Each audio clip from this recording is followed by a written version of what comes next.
آج جو ہم لیکچر پڑھیں گے وہ ہے اسلامی کانفرنس کی تنظیم OIC آرگنائزیشن اسلامک کانفرنس۔ اسلامی کانفرنس کی تنظیم یہ تنظیم جو ہے کہ 1969 میں مراکش کے شہر رباط میں اس کی بنیاد ڈالی گئی، اور اس تنظیم کا مقصد جو تھا وہ اسلامی دنیا کے درمیان ہم آہنگی اور تعاون کے لیے ماحول کو سازگار بنانا تھا، اور پاکستان نے ہمیشہ مسلمانوں کے حق میں اٹھنے والی ہر تحریک کا ساتھ دیا اور اپنے موقف کی کھل کر اقوام متحدہ میں بات کی ہے، اور پاکستان شروع سے ہی اسلامی دنیا کا جو ہے وہ آپس میں اتحاد کا خواہاں تھا۔ دنیا بھر کے مسلم ممالک کے نمائندے جن کی تعداد تقریباً 56 تھی، 1969 میں مراکش جو ہے وہ مسلم کنٹری ہے کہ شہر رباط میں اکٹھے ہوئے، اور پاکستان نے اسلامی کانفرنس کے نام سے ایک مستقل ادارے کی تشکیل کی تجویز پیش کی، جس کی تمام اسلامی ممالک نے حمایت کی، اور اسلامی کانفرنس کی تنظیم کا قیام عمل میں آیا۔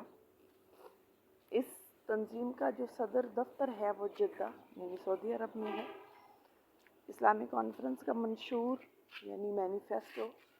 وہ اصول جن کے مطابق جو ہے وہ OIC کام کرے گی، وہ ایجنڈا، وہ مقاصد جو OIC حاصل کرے گی، وہ ترتیب دیے گئے، اور پاکستان نے ان کو ترتیب دینے میں اہم کردار ادا کیا۔ یہ تنظیم کیوں قائم کی گئی، اس کے مقاصد کیا تھے، تو اس میں آتا ہے نمبر 1 پہ فلسطینی عوام کے مقدس مقامات کا تحفظ۔ یہ جماعت جب بنانے کی ضرورت پیش آئی تو اس کے پیچھے جو ایک انسٹنٹ واقعہ تھا، جو اس کے پیچھے ایک واقعہ تھا جس کی وجہ سے فوری طور پر یہ جماعت بنائی گئی، تو وہ بیت المقدس مسجد اقصیٰ میں جو اسرائیل نے جب آگ لگائی اور اسرائیل نے ناجائز قبضہ کیا فلسطینی مقدس مقامات پر،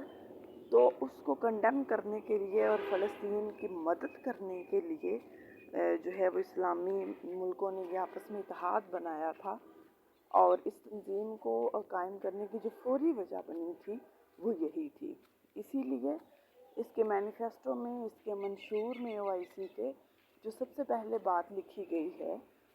کہ اس تنظیم کا جو مقصد ہے اور ان 56 ممالک کا ایک جگہ پر جو اکٹھے ہونے کا مقصد ہے، وہ فلسطینی عوام کے مقدس مقامات کا تحفظ ہے۔ دنیا بھر کے مسلم عوام کے حقوق کا دفاع، یعنی فلسطین کے ساتھ ساتھ دنیا کے دیگر جو مسلم ممالک ہیں ان کے حقوق کا دفاع بھی جو ہے وہ یہ تنظیم کے پلیٹ فارم سے کیا جائے گا۔ آزادی اور حقوق کے لیے ہر علاقے کے مسلمانوں کی جدوجہد کی حمایت کی جائے گی، چاہے وہ قبرص ہو، بوسنیا ہو، چاہے وہ فلسطین ہو، کشمیر ہو، جہاں کہیں مسلمانوں کے حقوق پائمال ہوتے ہیں وہاں پر یہ فورم جو ہے مشترکہ آواز بلند کرے گا۔ ہر قوم کے حق خود ارادیت کی حمایت، یعنی یہ نہیں کہ صرف مسلمانوں کی، بلکہ ہر قوم چاہے وہ مظلوم ہو لیکن غیر مسلم ہو لیکن مظلوم ہو،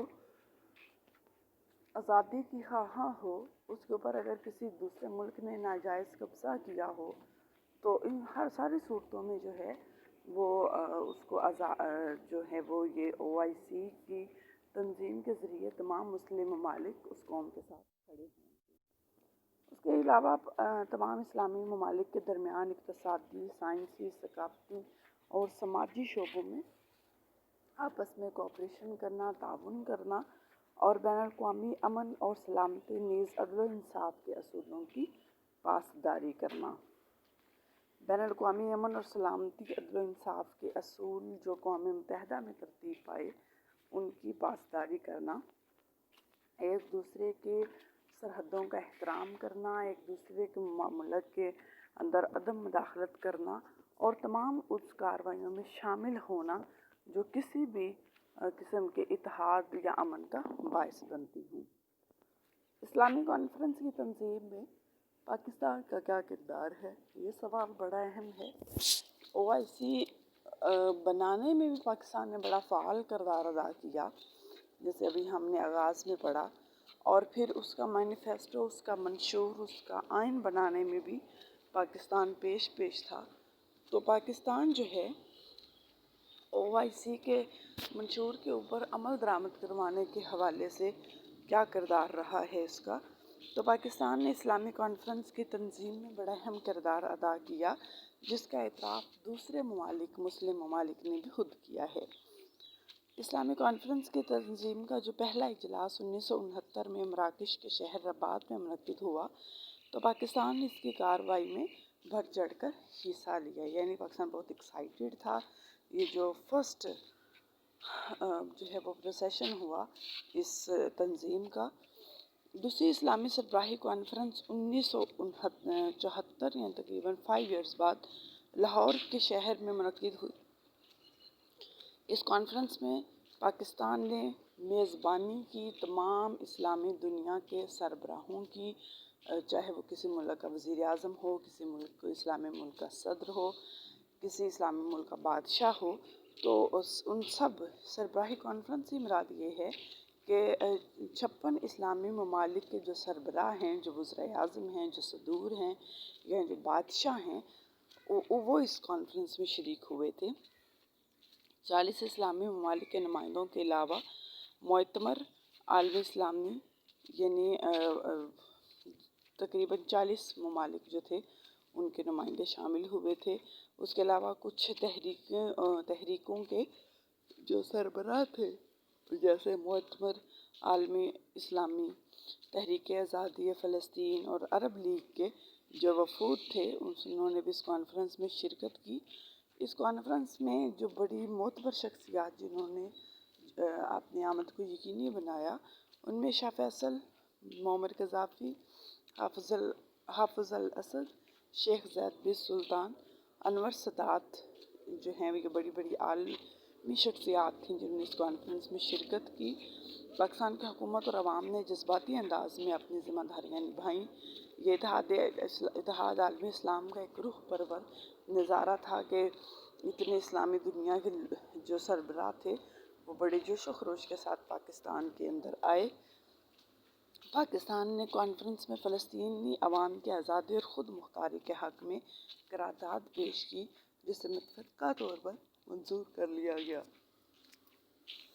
پاکستان نے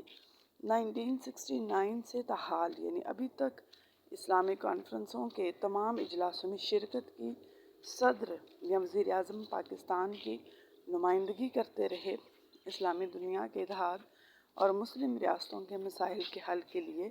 پاکستان نے نمایاں کارکردگی کا مظاہرہ کیا ہے۔ مسلم ممالک کے درمیان تجارتی، سائنسی، فنی، تعلیمی، ثقافتی اور اقتصادی تعاون کے لیے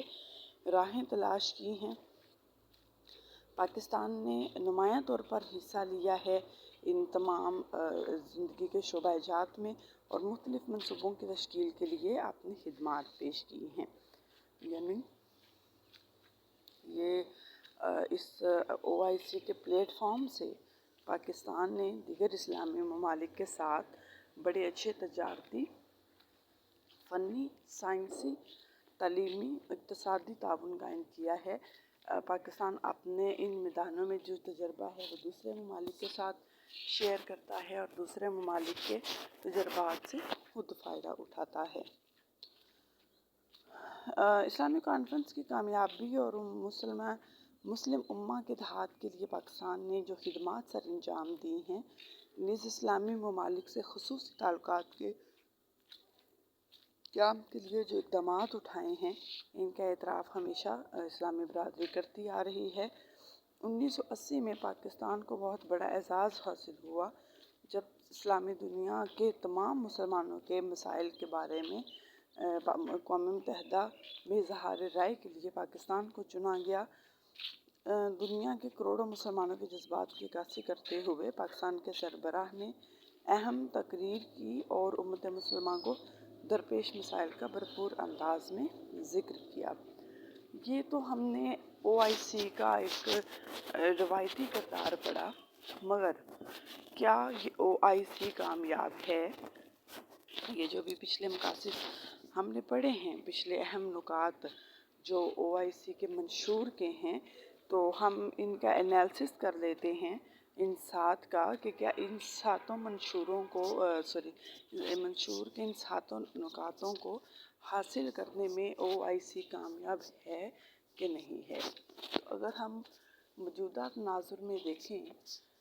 یا گزشتہ جب سے OIC قائم ہوئی ہے، تو کوئی اتنا ایکٹیو فعال رول OIC نے ادا نہیں کیا۔ اس کی وجہ بھی شاید یہی ہے کہ اس تنظیم کو بنا تو لیا گیا ہے، لیکن اس کے جو نمائندے ہیں وہ اس کو ایکٹیو کرنے میں جو ہے وہ اپنا کردار ادا نہیں کر رہے۔ جیسے سعودی عرب بہت اہم شہر ہے، ملک ہے، UAE ہے، قطر ہے، یا اس طرح کے اور بھی دیگر ممالک ہیں جو بڑے اہم ہیں، لیکن وہ ہمیں یہاں پر جو ہے وہ کوئی اپنا خاص کردار ادا کرتے ہوئے نظر نہیں آتے۔ کوئی بھی امت مسلمہ کو اگر چیلنج درپیش ہے تو ہم اس کو انفرادی طور پر سمجھتے ہیں کہ یہ اسی ملک کی ذمہ داری ہے اپنے مسئلے کو حل کرنا، جبکہ OIC کو اسی لیے قائم کیا گیا تھا تاکہ تمام مسلم ممالک آپس میں اتحاد قائم کریں اور مل بیٹھ کر جو ہے وہ اپنے مسائل کو حل کریں۔ لیکن نہیں ایسا ہو سکا۔ ابھی جیسے فلسطینی عوام کے مقدس مقامات کا تحفظ ہے، تو OIC کچھ بھی نہیں کر سکی۔ اسرائیل کا قبضہ ویسٹ بینک، غزہ، اور یہاں تک کہ اب بالکل فلسطین شرنک ہو گیا ہے، مقبوضہ ہو گیا ہے، بری طرح اسرائیل کا اس کے اوپر قبضہ ہے۔ اب کوئی OIC جو ہے وہ ایسا پیرامیٹر نہیں بنا سکی، نہ ہی اس کے نمائندے جو ہیں وہ ایسا جو بنا سکے ہیں کوئی پلان کہ اسرائیل کو سفارتی سطح پر یا سیاسی سطح پر کسی بھی طرح سے مجبور کر کے اس کو فلسطین کے مقدس مقامات چھوڑنے پر مجبور کیا جائے۔ بلکہ ریسنٹلی کیا ہو رہا ہے کہ 3 سے 4 عربی ممالک نے تو اسرائیل کو تسلیم کر کے اس کے ساتھ باقاعدہ ریلیشن شپ قائم کر لیا ہے اور اسرائیل کے ساتھ تجارت کے خواہاں ہیں، یعنی اپنے ملکی مفادات کو جو ہے وہ امت کے مفادات کے اوپر ترجیح دے رہے ہیں۔ دوسرا، دنیا بھر کے مسلم عوام کے حقوق کا دفاع، اس میں کشمیر بھی آتا ہے، لیکن ہم نے دیکھا جیسے بھی کشمیر کا مسئلہ حل ہوا، سوائے 2 ممالک کے یعنی ترکی کے اور ملائیشیا کے کسی بھی اسلامی ملک نے پاکستان کا جو ہے وہ سفارتی سطح پر، عالمی سطح پر اس طرح ساتھ نہیں دیا کشمیر کے ایشو کو لے کر جس طرح دینا چاہیے تھا۔ حالانکہ پاکستان نے اپنے اس مسئلے کو، اپنے اس کنسرن کو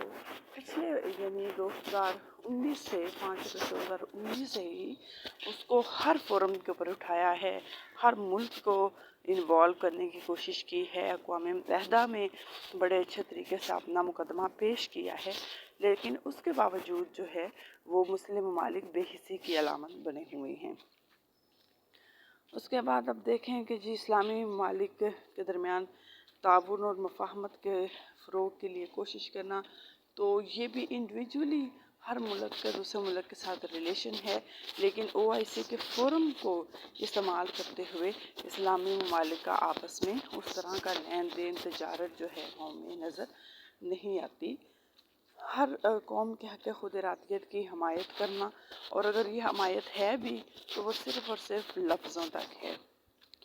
اقتصادی، سائنسی، ثقافتی اور سماجی شعبوں میں باہمی تعاون کرنا، یعنی جیسے بالفرض مسلم ممالک کا اسلامی بینک ہو، اس کے ذریعے کوئی بھی اسلامی ملک قرضہ لے سکتا ہو، یا جو ہے وہ اسلامی ممالک مل کر جو ہے وہ سائنٹیفک ریسرچ کریں، یا اس طرح ان کا ثقافتی ہو، جیسے ان کا ایک جوائنٹ میڈیا ہو، جوائنٹ فلم انڈسٹری ہو جہاں پر اسلامی پوائنٹ آف ویو کو پیش کیا جائے، جہاں پر اسلاموفوبیا کو ٹیکل کیا جائے، جہاں پر ویسٹرن میڈیا کا جو ہے وہ جواب دیا جائے، تو ایسا کچھ بھی ہمیں نظر نہیں آتا۔ بین الاقوامی امن و سلامتی نیز عدل و انصاف کے اصولوں کی پاسداری ہو، تو وہ تو ہوگی جب ہم کسی کچھ اسٹیپ ہی نہیں لیں گے تو پھر امن ہی امن ہوگا۔ مطلب جب آپ کنسرن ہی نہیں ہیں نہ اپنے گھر کے بارے میں نہ دوسروں کے بارے میں، تو پھر آپ امن ہو یا نہ ہو تو وہ ایک برابر ہی ہے۔ اصل میں OIC کا ایک ماڈل بنایا گیا تھا، اس کو قائم کیا گیا تھا یورپین یونین ماڈل کے طور پر۔ یورپین یونین یعنی کہ ایسی تنظیم ہے یورپ کی جس میں یورپ کے تمام تقریباً بڑے ممالک متحد ہیں، وہ ایک جیسا ان کا پیرامیٹر ہے، ایک آپس میں ٹریڈ کرتے ہیں، ایک دوسرے کی مدد کرتے ہیں، بلکہ آپ یہ کہیں کہ دوسرے اسلامی یا دوسرے ممالک جو غیر مغربی ہیں ان کو قرضہ جو IMF دیتا ہے تو وہ بھی یورپین یونین کا بینک ہے۔ یعنی کہ اتنا آئیڈیل اتحاد ہے یورپین کنٹریز کا آپس میں، ویسٹرن کنٹریز کا، کہ انہوں نے اپنا مشترکہ بینک رکھا ہوا ہے۔ وہ تمام مطلب ان کا جو ایک سٹائل ہے، یورپین یونین جو ہے وہ کامیاب تنظیم ہے، اس میں تمام یورپین کنٹریز کے جو ہیں وہ مفادات وابستہ ہیں اس کے ساتھ، تو اسی ماڈل کے اوپر جو OIC کو بنایا گیا، لیکن یہ اسلامی بلاک کا اس طرح سے اتحاد قائم کرنے میں ناکام رہی ہے یہ تنظیم، یہ اتنی فعال نہیں ہے، یہ یورپین یونین کی طرح کامیاب نہیں ہے۔ اس کے ممبر تمام اسلامی ممالک بن چکے ہیں لیکن وہ لیسٹ کنسرن ہیں۔ مثلاً ابھی جو ریسنٹ کشمیر کا ایشو ہوا تو ہم نے دیکھا کہ OIC نے بہت عرصہ تک جو ہے وہ کوئی واضح بیان ہی نہیں دیا، کوئی اپنی اسٹیٹمنٹ ہی نہیں دی کشمیر کے حوالے سے، اور پھر جو ہے وہ بارہا ہمیں یاد کروانا پڑا کہ بھئی آپ ایک مقبوضہ علاقے کی بات ہو رہی ہے اور اس کا مینیفیسٹو بھی یہی ہے، منشور بھی یہی ہے OIC کا، تو آپ یہ کیا کر رہے ہیں؟ اس کے بعد جو ہے وہ فارمل سی اسٹیٹمنٹ آئی تھی